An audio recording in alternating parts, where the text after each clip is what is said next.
Friends, last lecture में हमने 11th chemistry का सीबीएसई केमिस्ट्री का हमने सिलेबस डिस्कस किया था कि किस तरह से हमने सिलेबस को आगे बढ़ाना है, किस तरह से हमने सिलेबस को कंप्लीट करना है। ठीक है, तो पहली क्लास में मैंने सिर्फ यही बताया था कि किस तरह से अपने सिलेबस को कंप्लीट करना है, किस तरह से हमने यूनिट में आगे बढ़ेंगे। ठीक है, और किस तरह से आपकी कितनी कितनी यूनिट है, कितना सिलेबस आपका डिलीट हो चुका है।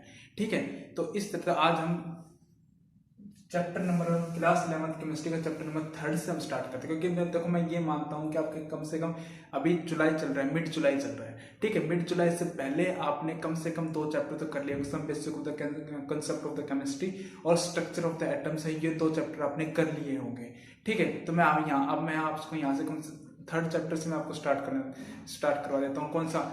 Classifications of the element and the periodicity in properties. ठीक है, तो चैप्टर नंबर आप 3rd डालिए। ठीक है, सबसे पहले मैंने फिर से आपसे बताया कि सबसे पहले आप वीडियो देखने से पहले आप लोग कॉपी पेन साथ में लेके बैठे, क्योंकि आपको समझते हुए आपको नोट्स बना के चलना है, क्योंकि जब तक आप नोट्स नहीं बनाओगे तब तक कोई फायदा नहीं है।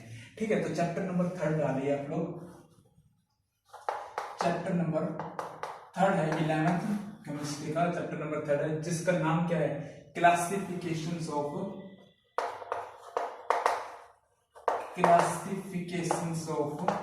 Element, classifications of element and periodicity in property, periodicity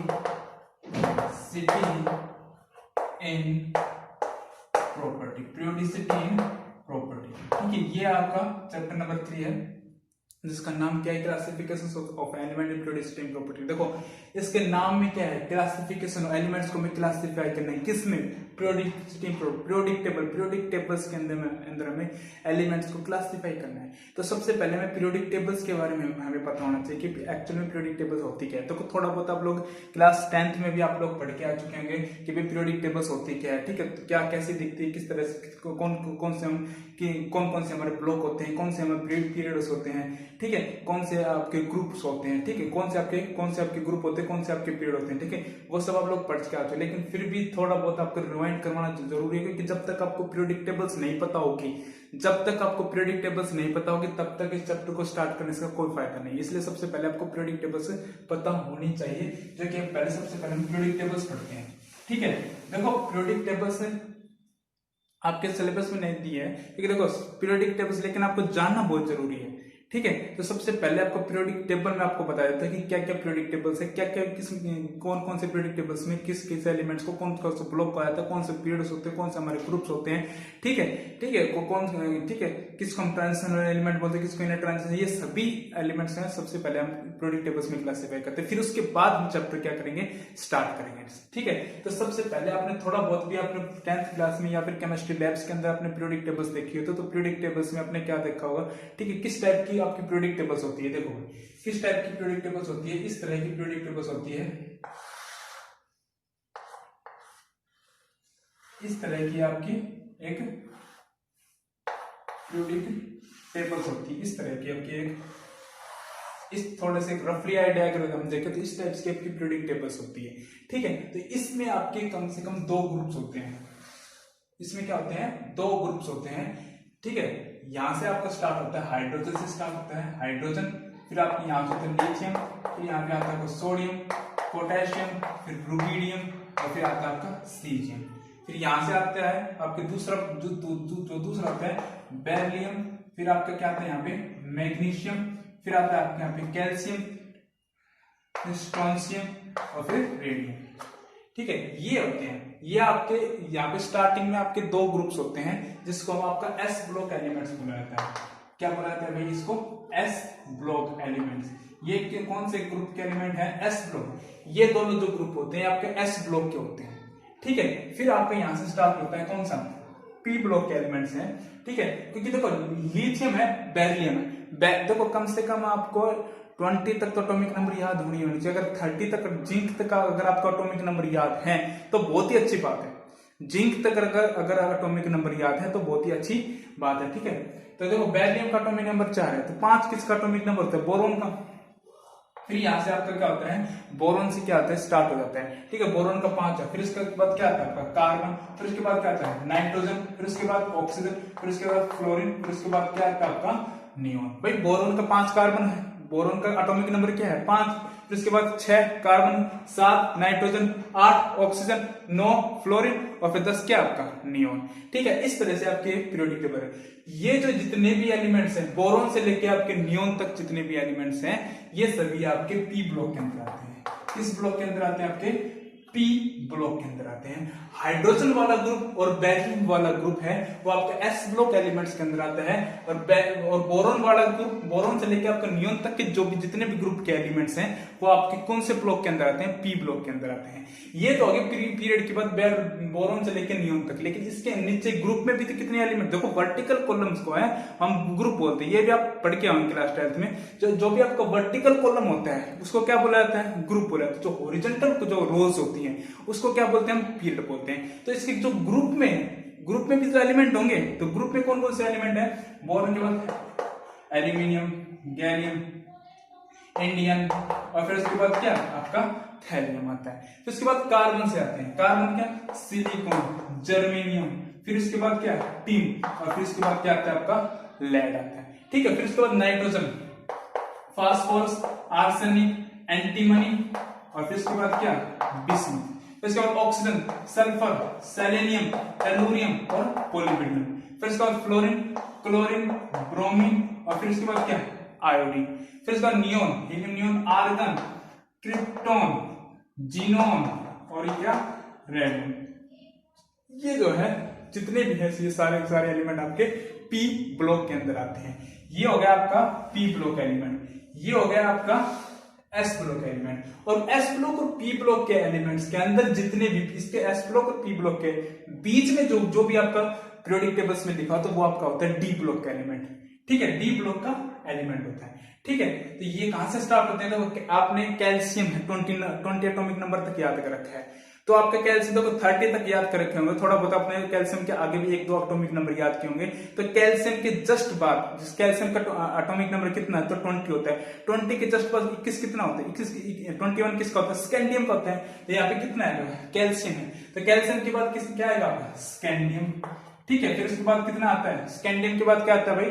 titanium, scandium, titanium, vanadium, chromium, फिर मैग्नीज, फिर आयरन, फिर कोबाल्ट, निकल, कॉपर और यहाँ पे क्या आता है आपका? जिंक।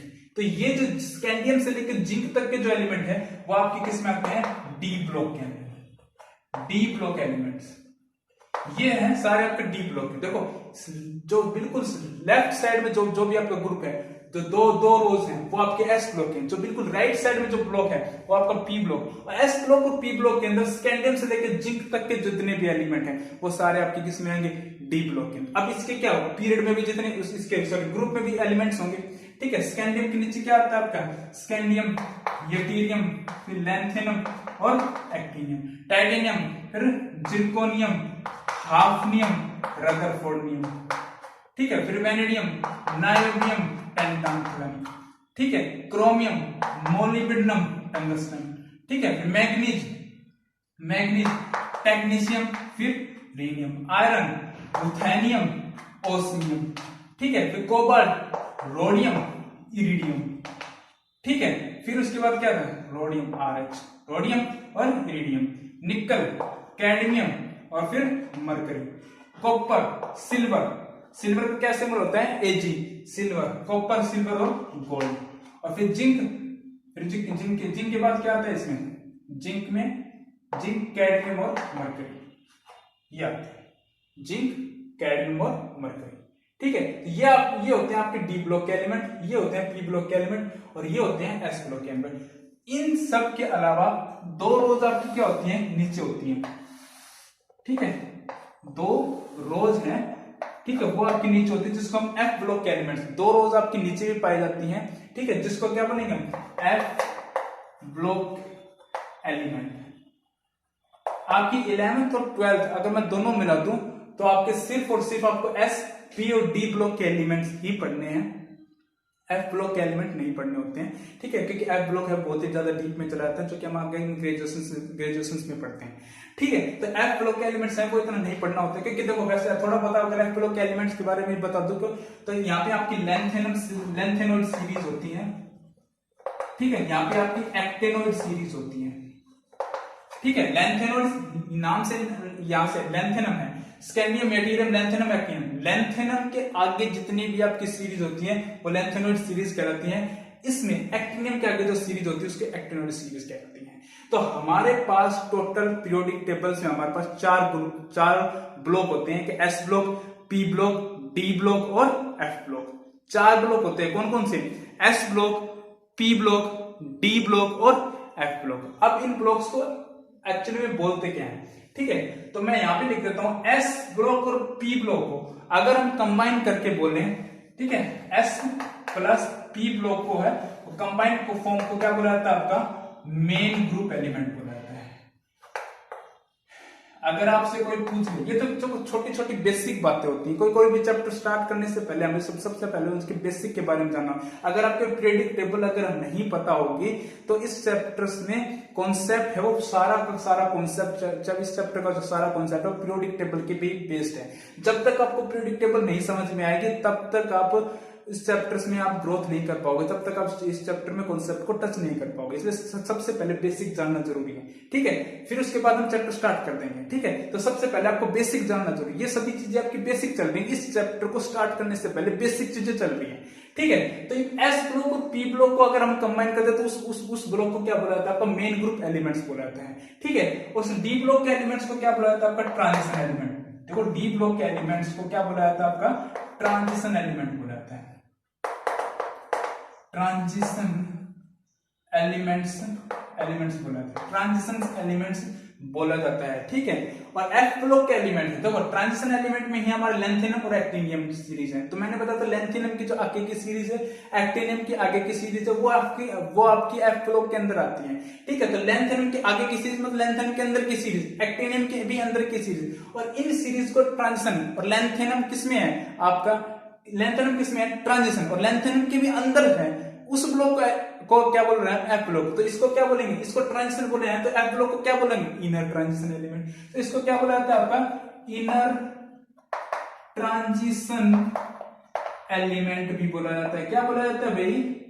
इनर ट्रांजिशन एलिमेंट भी बोला जाता है। तो ये थी आपका पूरा क्या, कौन सी पीरियोडिक टेबल थी, जिसमें जस्ट लेफ्ट साइड में जो भी ब्लॉक होंगे आपके एस ब्लॉक के एलिमेंट्स होंगे, तो राइट साइड में जितने ब्लॉक होंगे वो आपके पी ब्लॉक के एलिमेंट्स होंगे, और एस और पी ब्लॉक के बीच में जो ग्रुप्स होगा वो आपका क्या होगा? डी ब्लॉक के एलिमेंट्स होगा, और डी ब्लॉक के जस्ट नीचे हमारे 2 रोज होंगी वो हमारे एफ ब्लॉक के एलिमेंट होगी।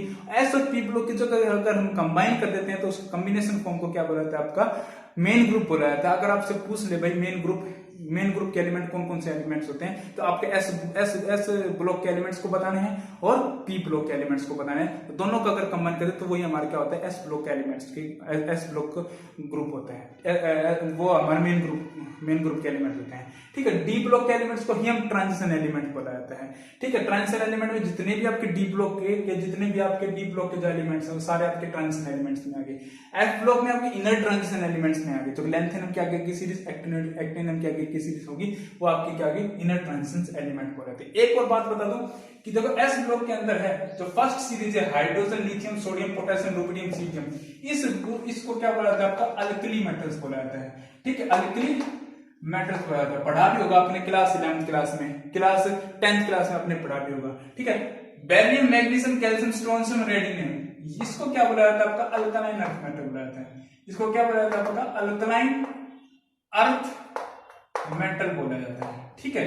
ये थोड़ा सा और ऐड करना कि एस ब्लॉक के अंदर जो लेफ्ट वाली जो सीरीज है उसको अल्कली मेटल बोला जाता है। एस ब्लॉक के अंदर जो बेरियम वाली जो सीरीज है, जो बेरियम वाला जो ग्रुप है उसको अल्कली मेटल बोला जाता है। और एक और बात, जो ये कॉलम है, जो वर्टिकल जितने भी आपके पास जो कॉलम है उनको क्या बोलेंगे? हम ग्रुप बोलेंगे, और जो हॉरिजॉन्टल जो रोज है उसको क्या बोलेंगे? हम पीरियड बोलेंगे। ये बातें भी आप लोग क्लास 10th में अंदर पढ़ के अभी तक सिर्फ क्लास 10th का ही चल रहा है। क्लास 10th में आपका जो चैप्टर नंबर 5 है वो भी आप पीरियोडिक टेबल पे ही बेस्ड है, उसमें भी ये सब हम चीजें पढ़ के आते हैं कि कॉलम को वर्टिकल जो जितने भी कॉलम है उसको ग्रुप बोला जाता है, जो हॉरिजॉन्टल जितने भी रोज है उसको क्या बोला जाता है? आपका पीरियड बोला जाता है। क्या बोला जाता है भाई? पीरियड बोला जाता है, ठीक है। तो ये आपकी पीरियोडिक टेबल्स थी, ठीक है। एक्चुअल में जो पीरियोडिक टेबल्स है वो आपको मैं कमेंट इसमें डिस्क्रिप्शन बॉक्स में प्रोवाइड भी कर दूंगा, ठीक है। बाकी आप होती क्या है, किस तरह से बेस्ड होती है, कि कौन कौन से एलिमेंट कौन कौन से ब्लॉक में प्रेजेंट होते हैं, वो भी हमें पता होने चाहिए। ठीक है, एफ ब्लॉक है वो इतना आपका अभी इतना इंपॉर्टेंट नहीं है, अगर लिखना चाहो तो मैं आपको प्रोवाइड कर दूं, आप एफ ब्लॉक के एलिमेंट्स भी लिख सकते हो। वैसे इसमें lanthanum, cerium, praseodymium, neodymium, promethium, samarium, europium, gallium, terbium, वोलियम, अर्बियम, थूलियम, यूटेटियम तक आते हैं। फिर आते हैं आपके एक्टिनोइड की सीरीज, ऐसे लैंथेनम की सीरीज आती है, ऐसे आपकी एक्टिनोइड की सीरीज आती है। ठीक है, तो ये थी आपकी पूरी पीरियोडिक टेबल। ठीक है, ये थोड़ा बहुत आपको आइडिया होना चाहिए कि किस तरह से हमारी पीरियोडिक टेबल है वो हमारी डिजाइन की गई है। ठीक है, इसी पे हमारे कॉन्सेप्ट इस चैप्टर में आपके सिर्फ टेक्निकल क्वेश्चंस और लॉजिक क्वेश्चंस बनते हैं, टेक्निकल क्वेश्चंस और लॉजिक क्वेश्चंस बनते हैं। ठीक है, डेफिनेशंस बेस्ड इसमें कोई क्वेश्चंस नहीं बनता है, लॉजिक क्वेश्चन पूछे जाते हैं इसके अंदर। ठीक है, इलेक्ट्रॉनिक कॉन्फ़िगरेशन बेस्ड पे, ठीक है, ग्रुप, पीरियड और ब्लॉक के बेस्ड पे इस तरह के क्वेश्चंस इसमें से पूछे जाते हैं। ठीक है, तो ये आपकी क्या थी, आपकी पीरियोडिक टेबल्स थी। अब हम इसको चैप्टर्स को हम आगे बढ़ाते हैं, चैप्टर में अब हम स्टार्ट करते हैं। ठीक है, ये आपको एक बार थोड़ा सा लिखना है। ठीक है, साथ के साथ आपको ये ब्लॉक भी बनाने हैं, किस किस तरह से आपको ये आपको याद करना है कि कौन कौन से एलिमेंट्स को क्या क्या हम बोलते हैं। ये थोड़ी बहुत ही आपकी बेसिक चीजें आपको पता होनी चाहिए। ठीक है भाई, साइड में अच्छे से स्क्रीनशॉट ले लीजिए, स्क्रीनशॉट लेके इसको अच्छे से लिखना है। ठीक है, तो हमारे पास कितने कितने ब्लॉक होते हैं, 4 ब्लॉक होते हैं, एस, पी, डी और एफ। ठीक है, तो अब हम इस चैप्टर को हम स्टार्ट करते हैं। ठीक है जी, अब हम इस चैप्टर को स्टार्ट करते हैं। ठीक है, चैप्टर नंबर 3 है classification of element and periodicity and property, जो कि हम पहले मैं बता चुका हूं। ठीक है, तो अभी देखो, अब जितने भी मैंने आपको जितने भी पीरियोडिक टेबल्स में जितने भी मैंने एलिमेंट्स बताए, ठीक है, वो एलिमेंट्स वो सारे एलिमेंट्स अगर आप मिला दो तो आपके पास कम से कम 118 एलिमेंट बनते हैं। कितने बनते हैं, 118, 118 एलिमेंट बनते हैं, 118 एलिमेंट्स बनते हैं। ठीक है, 200 साल पहले, ठीक है भाई, 200 साल पहले मतलब आपकी 18वीं सदी में कम से कम आपके 18वीं सदी में आपके पास कम से कम 30 एलिमेंट्स थे। कितने एलिमेंट थे आपके पास, 30 एलिमेंट्स थे। ठीक है, तो 200 साल बाद एलिमेंट्स एक एलिमेंट्स है वो डिस्कवर होता हुआ आपके 118 एलिमेंट्स आ गए। ठीक है, तो पहले जो 30 एलिमेंट थे, 30 एलिमेंट थे, तो 30 एलिमेंट्स को आपको याद करना। ठीक है, उनकी फिजिकल प्रॉपर्टी को याद करना, उनकी केमिकल प्रॉपर्टी को याद करना, उनके सिंबल याद करना, उनके नेम याद करना बहुत ही इजीएस्ट टास्क था, बहुत ही इजी था। उनका हम याद अच्छे से रख सकते थे, 30 एलिमेंट्स को अच्छे से हम याद कर सकते थे। ठीक है, उनकी फिजिकल प्रॉपर्टी, केमिकल प्रॉपर्टी, उनको सिंबल्स वगैरह हम अच्छे से याद कर सकते हैं। आज भी हम याद कर सकते हैं क्योंकि हम 30 तक तो एलिमेंट्स आपको याद रहते हैं, सिंबल भी याद और फिजिकल प्रॉपर्टी भी आप याद कर सकते हो। ठीक है, लेकिन 200 साल बाद क्या हुआ, आज 20वीं सदी चल रही है, तो 20वीं सदी में क्या हुआ, 118 एलिमेंट्स आ गए हमारे पास। अब 118 एलिमेंट्स को याद करना, उनकी फिजिकल प्रॉपर्टी को याद करना, उनकी केमिकल प्रॉपर्टी को याद करना, उनके नेम को याद करना, उनके सिंबल को याद करना बहुत ही हार्ड काम है, बहुत ही टफेस्ट टास्क है। ठीक है, उसको याद हम नहीं रख पाते हैं। ठीक है, उनकी फिजिकल प्रॉपर्टी को कैसे याद रखा जाए, उनकी केमिकल प्रॉपर्टी को किस तरह से याद रखा जाए, बहुत ही लंबा काम है, बहुत ही टफेस्ट टास्क है, किस तरह से याद करना है। ठीक है, अब इस पीरियोडिक टेबल्स को किस तरह से आपको अरेंज किया गया, जो हमारे पीरियोडिक टेबल्स है, इसके एस ब्लॉक ही क्यों बोला गया, इसको पी ब्लॉक ही में क्यों अरेंज किया गया, इसको डी ब्लॉक में एलिमेंट्स ही क्यों अरेंज किए गए। ठीक है, किस तरह से इसी पीरियोडिक टेबल्स को सेटअप किया गया है, किस तरह से इस पीरियोडिक टेबल्स में प्रॉपर्टीज को किस तरह से अरेंज किया गया है। ठीक है, तो वो अब हमें उसके बारे में पढ़ना है, उस पीरियोडिक टेबल्स के बारे में पढ़ना है। ठीक है, तो ये जो भी हमारी पीरियोडिक टेबल्स थी, अब ये जो भी हमारी पीरियोडिक टेबल्स थी, अब उसके बारे में हमें पढ़ना है। देखो, जो भी आपके तो थोड़ा बहुत पीरियोडिक टेबल्स के बारे में साइंटिस्टों ने ये बताया कि आपके जितने भी आपके ग्रुप के एलिमेंट, ग्रुप मैंने बताया था, जो वर्टिकल जो कॉलम है आपकी, जो वर्टिकल कॉलम उसको क्या बोलते हैं, हम ग्रुप बोलते हैं। जो भी आपका जो वर्टिकल कॉलम है वो क्या बोला था, ग्रुप। उसने ये बताया जो वर्टिकल कॉलम में जितने भी आपके एलिमेंट्स आएंगे, जैसे मैं वर्टिकल कॉलम एक लिख देता हूँ, कौन सा, hydrogen, lithium, sodium, potassium, rubidium और सीजियम। ये जितने भी आपके वर्टिकल कॉलम्स हैं, ये जितने भी आपके वर्टिकल कॉलम्स हैं, इन सभी की एक वर्टिकल कॉलम से इन सभी एलिमेंट्स की प्रॉपर्टी क्या रहेगी, आपकी सिमिलर रहेगी। और जैसे beryllium, magnesium, calcium, stone, beryllium, magnesium, calcium, ठीक है, इनकी जो प्रॉपर्टी है उनकी सेम रहेगी। ठीक है, मतलब एक ग्रुप के अंदर जितने भी एलिमेंट्स आ रहे हैं उन सभी की प्रॉपर्टी क्या रहेगी, सेम रहेगी। फिजिकल प्रॉपर्टी, केमिकल प्रॉपर्टी क्या रहेगी, सेम रहेगी। ये साइंटिस्टों ने थोड़ा एक कंक्लूजन निकाला था। तो पीरियोडिक टेबल्स के बारे में थोड़ा बहुत ये कंक्लूजन निकाला था कि पीरियोडिक टेबल्स में जितने भी आपके एक ग्रुप के एलिमेंट्स हैं उनकी प्रॉपर्टी अलग रहेगी, दूसरे एलिमेंट्स की प्रॉपर्टी क्या रहेगी, अलग रहेगी। यही आपकी एक पीरियोडिक टेबल्स की आपकी डेफिनेशंस बनती है। तो ठीक है, तो पीरियोडिक टेबल्स की एक्चुअल में सबसे पहले डेफिनेशंस क्या बनती है, थोड़ा बहुत हमने इसके बारे में हमने थोड़ा बेसिक जो हमने जान लिया है। तो कि पीरियोडिक टेबल्स की डेफिनेशंस क्या लिखोगे, सबसे पहले इसकी डेफिनेशन आती है कि पीरियोडिक टेबल है क्या चीज, इसके एक्चुअल में डेफिनेशन होती है। जो भी पीरियोडिक टेबल्स हैं, जो भी डिजाइन की गई है एक ग्रुप और हॉरिजॉन्टल रो से, ग्रुप और पीरियड से डिजाइन की गई। तो ग्रुप के अंदर जितने भी एलिमेंट्स हैं उनकी एक सिमिलर प्रॉपर्टी है, ग्रुप के जो डिफरेंट एलिमेंट है तो उनकी डिफरेंट प्रॉपर्टीज होती है। तो क्या लिखोगे इस पीरियोडिक टेबल्स के अंदर, पीरियोडिक टेबल लिखो मेरे साथ कि भाई पीरियोडिक टेबल में be defined as, periodic tables may be defined as the table in which classification of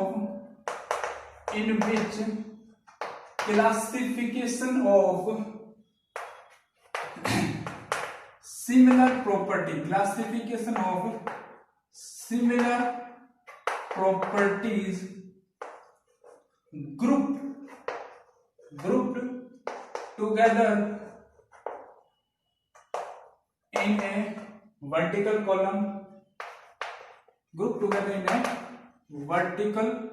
column, and dissimilar property is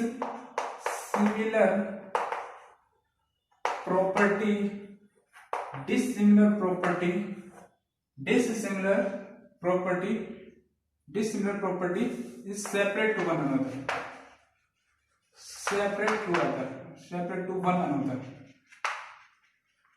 ये आपके पीरियोडिक टेबल्स की एक्चुअल में डेफिनेशन बनती है कि पीरियोडिक टेबल्स के अंदर जो सिमिलर प्रॉपर्टीज हैं, जो सिमिलर प्रॉपर्टीज है उसको एक ग्रुप के अंदर रख दिया और डिफरेंट, और जो डिसिमिलर प्रॉपर्टीज है उनको अलग सेपरेट रख दिया।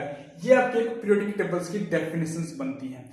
तो अब पीरियोडिक टेबल्स में अब सिमिलर प्रॉपर्टीज है, अब उन प्रॉपर्टीज को, कौन कौन सी सिमिलर प्रॉपर्टीज को याद रखने हैं, कैसे याद रखना है, किस तरह से उनको याद रखा जाए, 118 एलिमेंट्स को कैसे याद रखा जाए, इन पर, ठीक है, और इस पीरियोडिक टेबल्स को कैसे डिजाइन किया गया है, इस पर बहुत से साइंटिस्टों ने, ठीक है, इस पर बहुत से साइंटिस्टों ने अपने अपने विचार रखे हैं, अपने अपने ओपिनियन दिए हैं, अपने अपने विचार रखे, अपने अपने ओपिनियन दिए। ठीक है, कौन कौन से साइंटिस्ट ने क्या क्या अपने ओपिनियन दिए इस पीरियोडिक टेबल्स को लेकर, अब हम उन साइंटिस्टों के ओपिनियन पढ़ेंगे। ठीक है, तो सबसे पहले हमने पीरियोडिक टेबल्स की डेफिनेशंस लिखी, फिर उसके बाद लिखते हैं हिस्टोरिकल डेवलपमेंट आता है आपका,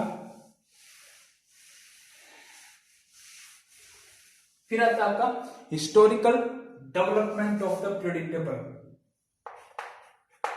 हिस्टोरिकल डेवलपमेंट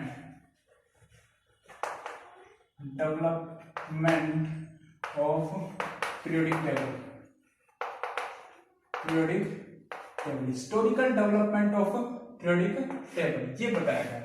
अब हिस्टोरिकल डेवलपमेंट ऑफ पीरियोडिक, सबसे पहले पीरियोडिक टेबल्स के बारे में सब कुछ जान लिया है, पीरियोडिक टेबल्स होती क्या है वो हमें समझ लिया है, फिर उसके बाद पीरियोडिक टेबल्स होती क्या है वो हमने समझ लिया, फिर उसके बाद पीरियोडिक टेबल्स की डेफिनेशंस क्या है वो हमने समझ लिया। अब हिस्टोरिकल डेवलपमेंट में कैसे साइंटिस्टों ने अपने अपने विचार रखे, किस तरह से आप एलिमेंट्स को याद रख सकते हो, किस तरह से एलिमेंट्स को आप समझ सकते हो, किस तरह से एलिमेंट्स को पीरियोडिक टेबल्स के अंदर अरेंज किया गया है, उन्होंने कैसे कैसे अपने विचार दिए। सबसे पहले अपना साइंटिस्ट आता है कौन सा, डॉबर्नियर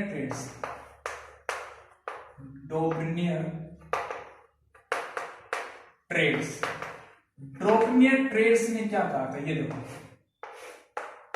डॉबर्नियर ट्रेड्स ने क्या कहा था कि पीरियोडिक टेबल्स के अंदर आपके जितने भी एलिमेंट्स हैं उनको एटॉमिक मास के अंदर अरेंज कीजिए और उसमें क्या कि मिडल जो एलिमेंट्स हैं उसने क्या किया, मैं पहले आपको समझाया था, फिर उसके बाद लिखना है आपको। ठीक है, मान लो आप ए, बी और सी तीन अपने जो एलिमेंट्स है वो ले लिए। ठीक है, पीरियोडिक टेबल्स में से आपने 3 एलिमेंट्स है वो पिक कर लिए, ए, बी और सी। अगर इन तीन में से ए का एटॉमिक मास और सी का जो एटॉमिक मास है उनका एवरेज, एवरेज कैसे निकालोगे, a plus C divided by 2, इनका जो एवरेज है इन a और प्लस सी का जो एवरेज है, एवरेज इनके एटॉमिक मास का जो एवरेज है, अगर वो आपका b के एटॉमिक मास के इक्वल आ जाता है, मैं क्या कर रहा हूं, a प्लस सी, a का एवरेज, a और c का जो एवरेज एटॉमिक मास है, उनका जो एटॉमिक मास का जो एवरेज है वो b के एटॉमिक मास के एवरेज के इक्वल आ जाता है, तो a और b c को आप क्या करोगे, इन तीनों, इन a और b c की जो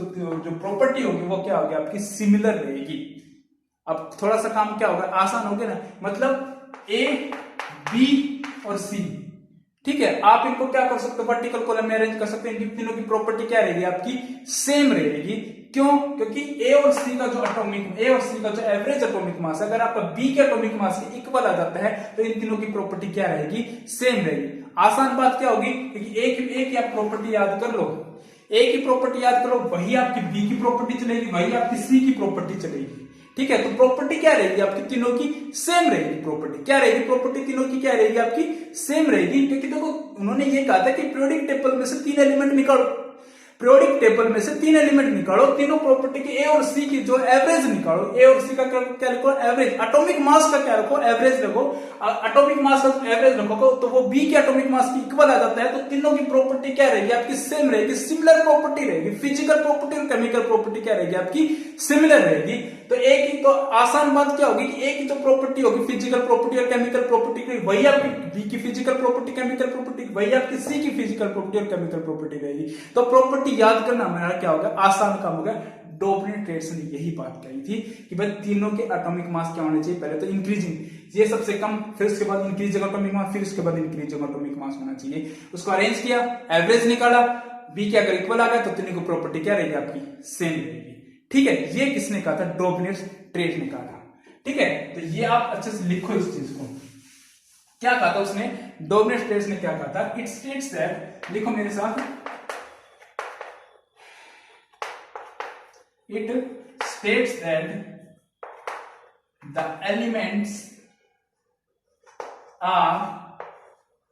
it states that the elements are arranged, सबसे पहले उसको एलिमेंट्स को किस में अरेंज करना है, इंक्रीजिंग एटॉमिक मास में। The elements are arranged in increasing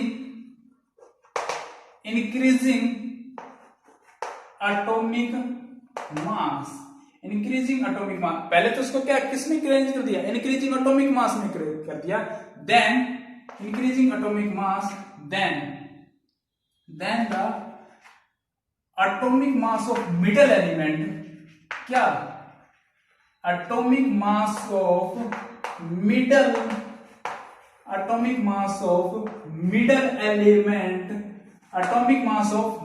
element is equal to the average atomic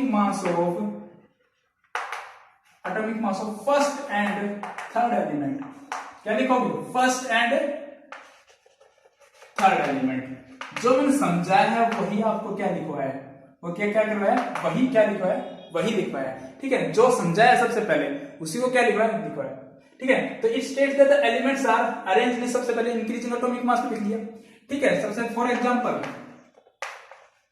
पहले जनरल एग्जांपल ले लेता हूं, for example A B and C, क्या लिखोगे, सबसे पहले इंक्रीजिंग एटॉमिक मास, ठीक है, और फिर क्या लिखोगे, ए प्लस सी, फर्स्ट एलिमेंट का और थर्ड एलिमेंट का एवरेज लोगे, वो आपका किसके इक्वल आना चाहिए, बी के इक्वल आना चाहिए, तभी आपका ए बी सी को क्या होगा, सिमिलर प्रॉपर्टी होंगी, ठीक है। समझ में आया, ठीक है। एक एग्जांपल लेके मैं बता देता हूं, ठीक है। ये तो आपका क्या जनरल एग्जांपल है, एक एग्जांपल एक पीरियोडिक टेबल्स के एक एलिमेंट लेके बता देता हूं, ठीक है। ये पहले आपको लिखना है, किस तरह से डोबनेट ने आपको बताया था, ठीक है। उसके बाद के एग्जांपल और लिखते हैं हम, साथ के साथ भैया लिखते रहो। अभी तो आपके पास फैसिलिटी है, क्या फैसिलिटी है, जो अगर ना लिख पाओ तो वीडियो को पॉज करके आप लोग अपना नोट्स लिख सकते हो, ठीक है। लिखो फॉर एग्जांपल, इसमें मैं एग्जांपल ले लेता हूं, मान लो लिथियम का, सोडियम का और पोटेशियम का एग्जांपल ले लेता हूं, ठीक है। लिथियम का एटॉमिक मास तो आपको कम से कम 30 तक तो याद होने चाहिए। जिंक तक तो एटॉमिक मास और एटॉमिक नंबर याद होने चाहिए कम से कम, ठीक है। 11th स्टैंडर्ड में आ गए हो, ठीक है, तो जिंक तक तो आपको कम से कम एटॉमिक मास याद होनी चाहिए, ठीक है। लिथियम का जो एटॉमिक मास होता है वो क्या होता है आपका 9 होता है। सोडियम का जो एटॉमिक मास होता है वो 23 होता है। पोटेशियम का होता है वो 39 होता है, ठीक है। तो उन्होंने क्या कहा था, किसने, डोबने स्टेट ने कहा था कि फर्स्ट एलिमेंट और थर्ड एलिमेंट्स का जो एवरेज है वो आपका मिडिल एलिमेंट्स के इक्वल आता है, तो उन तीनों की प्रॉपर्टी क्या रहेगी, सेम रहेगी, ठीक है। तो क्या लिखोगे, 9 प्लस 39 डिवाइड बाय अगर 2 करोगे तो कितना आ गया, 9 कितना होगा 46 डिवाइड बाय कितना 2 कितना आ गया 23। तो 23 एलिमेंट किसका है, सोडियम का। तो इसलिए lithium, sodium, potassium are of similar property. इनकी प्रॉपर्टीज क्या रहेगी आपकी, सिमिलर रहेगी। क्यों, डोबने स्टेट्स के अकॉर्डिंग, ठीक है। तो इसको हमने किस में लिखा था, ग्रुप में भी लिखा था ना, हाइड्रोजन लिखा था, फिर लिथियम लिखा था, फिर सोडियम लिखा था, पोटेशियम लिखा था। और सबसे पहले पीरियोडिक टेबल्स में भी ये बताया जो ग्रुप पे लिखे गए एलिमेंट उनकी प्रॉपर्टी क्या रहती है, सेम रहती है। और इसी को इसने डोबने स्टेट्स ने अपने तरीके से बताया था कि फर्स्ट और थर्ड के एलिमेंट्स का एवरेज ले लो तो वो आपका मिडिल एलिमेंट के इक्वल आ जाता है, तो वही आपका क्या रहेगा, आपके तीनों प्रॉपर्टी, तीनों एलिमेंट्स की प्रॉपर्टी क्या रहेगी, सेम रहेगी। तो डोबने स्टेट्स आपको समझ में आया, ठीक है, क्या डोबने स्टेट्स ने ये बताया था, ठीक है। और थोड़ा सा इसकी लिमिटेशंस क्या है वो देख लेते हैं, ठीक है। लिमिटेशंस ये है कि ये कुछ ही एलिमेंट्स के लिए एप्लीकेबल था, बहुत थोड़े से फ्यू एलिमेंट्स के लिए ही एप्लीकेबल था, ज्यादा एलिमेंट्स के लिए एप्लीकेबल, क्योंकि हमारे पास तो 118 एलिमेंट है भाई, ठीक है। ये 118 के एलिमेंट्स पे एप्लीकेबल नहीं दिया गया, ये 118 एलिमेंट्स पे एप्लीकेबल हो जाता तो यही ट्रेड्स चलता रहता और साइंटिस्ट की जरूरत ही नहीं पड़ती। लेकिन ये कुछ ही एलिमेंट्स के लिए एप्लीकेबल था, यही इसकी लिमिटेशंस थी, ठीक है। तो ये क्या देखो यहाँ पे इसकी लिमिटेशंस क्या लिखोगे, लिमिटेशंस क्या लिखोगे भाई, इसकी लिमिटेशन लिखोगे, इट इज ओनली applicable